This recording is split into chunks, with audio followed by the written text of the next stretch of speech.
Third ചാപ്റ്ററിൽ വളരെ important ആയിട്ട് 1 മാർക്കിന് ചോദിക്കാൻ ചാൻസ് ഉള്ള ഒരു ചോദ്യമാണ് സൗണ്ടിന്റെ ഡെസിബൽ കണക്ക്. എന്താ സാർ സൗണ്ടിന്റെ ഡെസിബൽ? എടാ സൗണ്ടിന്റെ യൂണിറ്റ് എന്താണ്? ഡെസിബൽ ആണ്. നമ്മൾ പറഞ്ഞിട്ടുണ്ട് നോർമൽ സംസാരിക്കുമ്പോൾ, അതായത് നോർമൽ ടേക്ക് റൊമാൻറ്റിക് ആയിട്ട് ഇങ്ങനെ നോർമലി സംസാരിക്കുമ്പോൾ അത് എത്ര ഡെസിബൽ ആണ്?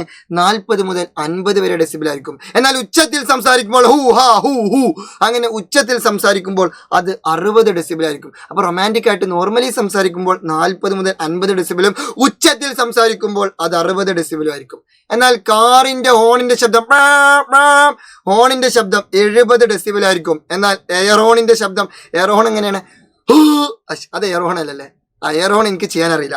എയർ ഹോണിന്റെ ശബ്ദം 100 മുതൽ 110 ഡെസിബൽ. അപ്പൊ കാറിന്റെ ഹോണിന്റെ ശബ്ദം സാധാരണ ശബ്ദം 70 ഡെസിബൽ, എയർ ഹോൺ ആണെന്നുണ്ടെങ്കിൽ 100 to 110 ഡെസിബൽ. ഇതാണ് ഇതിന്റെ കണക്കുകൾ. അപ്പൊ നോർമൽ ടോക്ക് 40 മുതൽ 50 വരെ, ഉച്ചത്തിൽ സംസാരിക്കുകയാണെങ്കിൽ 60 വരെ, കാറിന്റെ ഹോണിന്റെ ശബ്ദം 70 ഡെസിബൽ, എയർ ഹോൺ ആണെങ്കിൽ 100 മുതൽ 110 ഡെസിബൽ. എന്നാൽ ഞാനൊരു ചോദ്യം ചോദിക്കാം, അതിന്റെ ആൻസർ നിങ്ങൾ കമന്റ് ചെയ്യണം. അതായത് ഞാൻ ചന്ദ്രനിൽ പോയി, ബഹുമാനപ്പെട്ട അറക്കൽ ചന്ദ്രനിൽ പോയി, എന്നിട്ട് ഞാൻ ചന്ദ്രനിൽ നിന്ന് ബയോളജി ഇങ്ങനെ ക്ലാസ് എടുത്തുകൊണ്ടിരിക്കുകയാണ്. അത് ആർക്കെങ്കിലും കേൾക്കുമോ? ആർക്കും കേൾക്കാൻ ചാൻസ് ഇല്ലല്ലോ. ഇല്ല. വൈ? എന്തുകൊണ്ട് എന്നുള്ളത് നിങ്ങൾ ജസ്റ്റ് ഒന്ന് കമന്റ് ചെയ്യൂ. See you soon. നിങ്ങളുടെ സ്വന്തം അറക്കൽ.